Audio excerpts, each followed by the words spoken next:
Daily Bible School. பெற்ற வல்ல இரத்தமே, இயேசு கிறிஸ்துவின் இரத்தமே, எனக்கு விலையாக சிந்தப்பட்டதே. இரத்தமே, சிந்தப்பட்ட இரத்தமே, விலையேற பெற்ற வல்ல இரத்தமே, இயேசு கிறிஸ்துவின் இரத்தமே, எனக்கு விலையாக சிந்தப்பட்டதே. இரத்தமே, சிந்தப்பட்ட இரத்தமே, விலையேற பெற்ற இரத்தமே, இரத்தமே, சிந்தப்பட்ட இரத்தமே, எனக்கு விலையாக சிந்தப்பட்டதே. இரத்தமே, சிந்தப்பட்ட இரத்தமே, விலையேற பெற்ற இரத்தமே, இரத்தமே, சிந்தப்பட்ட இரத்தமே, எனக்கு பதிலாக சிந்தப்பட்டதே. ஒரு நல்லவனுக்காக மறிக்க துணிவான். நாமளோ துரோகிகளா, பாவிகளா, அக்கிரமமாக எண்ணப்பட்ட போதே தேவன் தன் குமாரன் அனுப்பி இவ்வளவா அன்பு கூர்ந்தானா. அந்த அன்புக்கு வார்த்தையே கிடையாது. இவ்வளவா நமக்கு அன்பு கூர்ந்து பாவத்தை அக்கிரமத்தை மறுத்து போய் நம்மளை ரத்தத்தினால உயிர்ப்பித்தாரே, நிக்க வைத்தாரே, தேவ சமூகத்துல கொண்டு சேர்த்தாரே, இவரே பிதா என்று. ஆமென், ஆமென். ஆவியானவரே, நமக்கு நன்றி அப்பா. Glory. பாவங்கள் யாவையும் கழுவி பரிசுத்தமாக்கின வல்ல இரத்தமே, பாவங்கள் யாவையும் கழுவி பரிசுத்தமாக்கின வல்ல இரத்தமே, சுத்தமான சாட்சியை எனக்கு தந்து, சுத்தமான சாட்சியை எனக்கு தந்து, சுத்திகரித்த பரிசுத்த இரத்தமே, சுத்திகரித்த பரிசுத்த இரத்தமே, இரத்தமே, சிந்தப்பட்ட இரத்தமே, விலையேற பெற்ற இரத்தமே, இரத்தமே, சிந்தப்பட்ட இரத்தமே, எனக்கு விலையாக சிந்தப்பட்டதே. இரத்தமே, சிந்தப்பட்ட இரத்தமே, கல்வாரி ரத்தம், பரிசுத்த ரத்தம், வெளிச்சப்பட்ட ரத்தம், நன்மையை பேசும் ரத்தம், இரத்தமே, சிந்தப்பட்ட இரத்தமே, எனக்கு விலையாக சிந்தப்பட்டதே. இரத்தமே, சிந்தப்பட்ட இரத்தமே, விலையேற பெற்ற வல்ல இரத்தமே, இயேசு கிறிஸ்துவின் இரத்தமே, உனக்கு விலையாக சிந்தப்பட்டதே. யோவான் 3:1 யூதருக்குள்ளே அதிகாரியான நிக்கோதேமு எனப்பட்ட பரிசேயன் ஒருவன் இருந்தான். 2 அவன் காலத்திலே இயேசுவினிடத்தில் வந்து, ரஃபி, நீர் தேவனிடத்திலிருந்து வந்த போதகர் என்று அறிந்திருக்கிறோம். ஏனெனில் ஒருவனும் தன்னுடனே தேவன் இராவிட்டால் நீர் செய்கிற இப்படிப்பட்ட அற்புதங்களை செய்ய மாட்டான் என்றான். 3 இயேசு அவனுக்கு பிரதியுத்தரமாக, ஒருவன் மறுபடியும் பிறவாவிட்டால் தேவனுடைய ராஜ்யத்தை காணமாட்டான் என்று மெய்யாகவே மெய்யாகவே உனக்கு சொல்லுகிறேன் என்றார். அதற்கு நிக்கோதேமு, ஒரு மனுஷன் முதிர் வயதாயிருக்கையில் எப்படி பிறப்பான்? அவன் தன் தாயின் கர்ப்பத்தில் 2ஆம் தரம் பிரவேசித்து பிறக்கக்கூடுமோ என்றான். 5ஆம் வசனம்.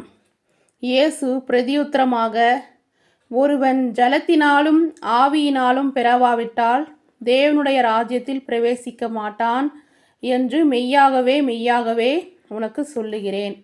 6ஆம் வசனம். மாமிசத்தில் பிறப்பது மாமிசமாயிருக்கும், ஆவியினாலே பிறப்பது ஆவியாயிருக்கும். 7ஆம் வசனம். நீங்கள் மறுபடியும் பிறக்க வேண்டும் என்று நான் உனக்கு சொன்னதை குறித்து அதிசயப்பட வேண்டாம். 8ஆம் வசனம். காற்றானது தனக்கு இஷ்டமான இடத்திலே வீசுகிறது, அதன் சத்தத்தை கேட்கிறாய், ஆகிலும் அது என்ன இடத்திலிருந்து வருகிறது என்றும் என்ன இடத்துக்கு போகிறது என்றும் உனக்கு தெரியாது. ஆவியினால் பிறந்தவன் எவனோ அவனும் அப்படியே இருக்கிறான் என்றார். 9ஆம் வசனம். அதற்கு நிக்கதேமு, இவைகள் எப்படி ஆகும் என்றான். 10ஆம் வசனம். இயேசு அவனை நோக்கி, நீ இஸ்ரவேலில் போதகனாயிருந்தும் இவைகளை அறியாமல் இருக்கிறாயா? 11ஆம் வசனம். மெய்யாகவே மெய்யாகவே நான் உனக்கு சொல்லுகிறேன், நாங்கள் அறிந்திருக்கிறதை சொல்லி நாங்கள் கண்டதை குறித்து சாட்சி கொடுக்கிறோம், நீங்களோ எங்கள் சாட்சியை ஏற்றுக்கொள்ளுகிறது இல்லை. 12ஆம் வசனம்.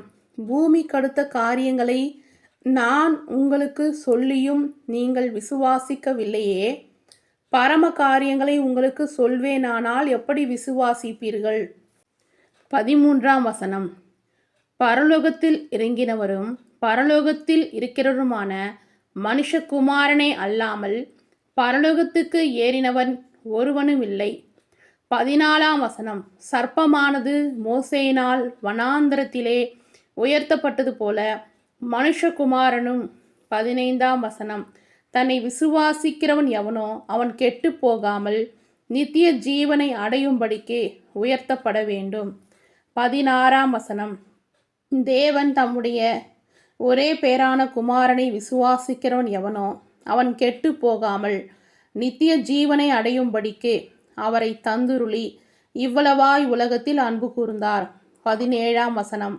உலகத்தை ஆக்கினைக்குள்ளாக தீர்க்கும்படி தேவன் தம்முடைய குமாரனை உலகத்தில் அனுப்பாமல் அவராலே உலகம் இரட்சிக்கப்படுவதற்காகவே அவரை அனுப்பினார். 18ஆம் வசனம். அவரை விசுவாசிக்கிறவன் ஆக்கினைக்குள்ளாக தீர்க்கப்படான், விசுவாசியாதவனோ தேவனுடைய ஒரே பேரான குமாரனுடைய நாமத்தில் விசுவாசம் உள்ளவனாயிராதபடியினால் அவன் ஆக்கினை தீர்ப்புக்குட்பட்டாயிற்று. 19ஆம் வசனம். ஒளியானது உலகத்திலே வந்திருந்தும் மனுஷருடைய கிரியைகள் பொல்லாதவர்களாயிருக்கிறபடியினால் அவர்கள் ஒளியை பார்க்கிலும் இருளை விரும்புகிறதே அந்த ஆக்கினை தீர்ப்புக்கு காரணமாயிருக்கிறது. 20ஆம் வசனம். பொல்லாங்கு செய்கிற எவனும் ஒளியை பகைக்கிறான், தன் கிரியைகள் கண்டிக்கப்படாதபடிக்கு ஒளியிடத்தில் வராதிருக்கிறான். 21ஆம் வசனம். சத்தியத்தின்படி செய்கிறவனோ தன் கிரியைகள் தேவனுக்குள்ளாய் செய்யப்படுகிறது என்று வெளியாகும்படிக்கு ஒளியிடத்தில் வருகிறான் என்றார். 22ஆம் வசனம்.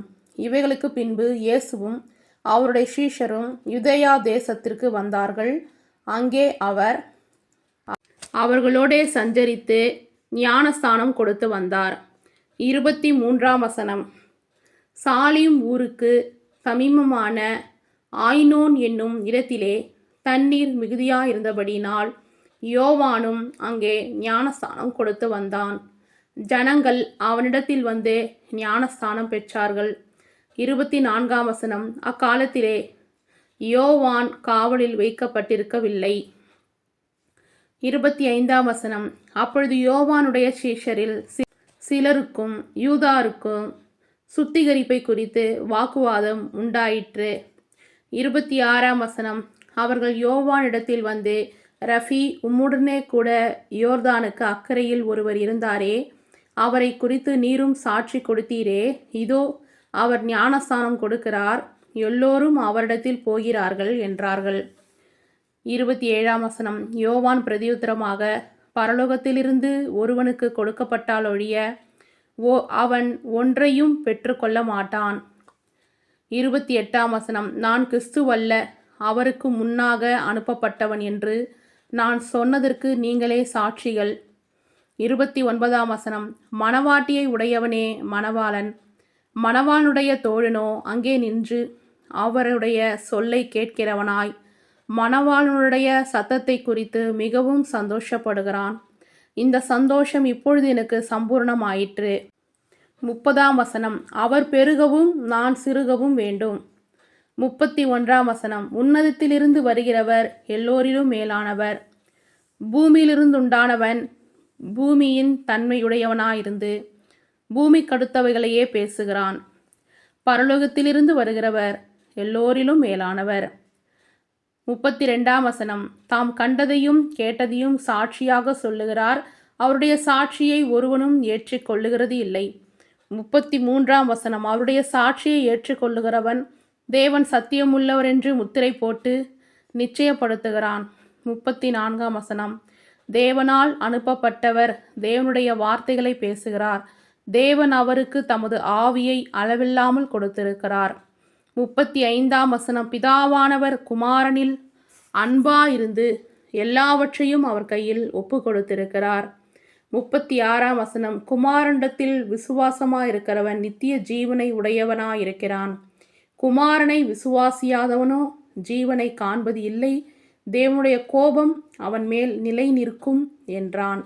ஆமேன். ஹல்லேலூயா. சில்ட்ரன்ஸ், யோவான் 3 முழுவதுமாக படித்ததை கேட்டீங்க இல்லையா?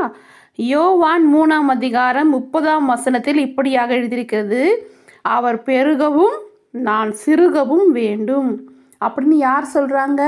யோவான் ஸ்நானகன் என்ன பண்ணுறாரு? அவருடைய சீஷருங்கிட்ட எல்லார்கிட்டையும் தன்னை தாழ்த்தி பேசுகிறாரு. ஏன் தன்னை தாழ்த்தி பேசினாரு? ஏசப்பாவுடைய சீஷர்கள் எல்லாரும் ஞானஸ்தானம் கொடுக்குறாங்க, இங்கேருந்து நிறைய பேர் போயிட்டு அங்கே போய் ஞானஸ்தானம் எடுத்துக்கிறாங்க அப்படின்னு சொல்லும் பொழுது யோவான் ஸ்நானகனுக்குள்ளே எந்த ஒரு கோபம் வரல, கசப்பு வரல. அது என்ன சொல்கிறாரு? உடனே என்ன சொல்கிறாரு?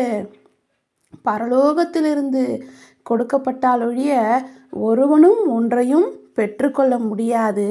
நான் சிறுகணும், அவர் பெருகணும், அவர் உன்னதத்திலிருந்து வந்தவர், எல்லாரிலும் அவர் மேலானவர் அப்படின்னு சொல்லிட்டு தன்னை எவ்வளவு தாழ்த்த முடியுமோ அவ்வளவும் தாழ்த்தி ஏசப்பாவை உயர்த்துறாரு.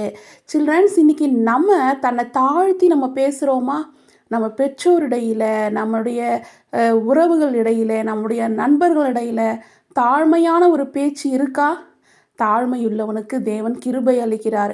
நீங்கள் உங்களுடைய பேச்சில் ஒரு தாழ்மை இருக்கணும். எப்பவும் ஆன்ட்டி சொல்கிறது அதுதான். யோவான் ஸ்நானகன் எப்படி தன்னை தாழ்த்தி பேசினாரோ நம்ம என்ன பண்ணணும்? எல்லார்கிட்டேயும் தாழ்மையாக பேசணும், தாழ்மையாக நடந்துக்கணும், விட்டு கொடுக்கணும். அண்ணன் தானே எடுத்துக்கட்டும் அப்படின்னு சொல்லணும், தம்பி தானே பென்சில் எடுத்துக்கட்டும் அப்படின்னு சொல்லணும், விட்டு கொடுக்கணும். ஏசப்பா பார்த்துக்கிட்டே இருக்கிறாரு. நீங்கள் தாழ்மையாக இருக்கும்போது தான் ஏசப்பா உங்களை உயர்த்தி உயர்த்தி உயர்த்தி ஆசீர்வதிப்பார். யோவான் ஸ்நானகன் போல் எல்லா காரியங்களையும் நீங்கள் தாழ்மையாக இருக்கணும்னு ஆன்ட்டி உங்களுக்காக ஜெபம் பண்ணிக்கிறேன். சில்ட்ரன்ஸ், இப்போ உங்களை கேள்வி கேட்கலாமா? தன்னை விசுவாசிக்கிறவன் எவனோ அவன் கெட்டு போகாமல் நித்திய ஜீவனை அடையும்படிக்கு டேஷ் வேண்டும். ஆ தாழ்த்தப்பட, ஆ உயர்த்தப்பட, இ பெருக. சரியான விடைய அழகாக எழுதி ஆன்ட்டிக்கு அனுப்புங்க. கர்த்தர் உங்களை ஆசீர்வதிப்பார்.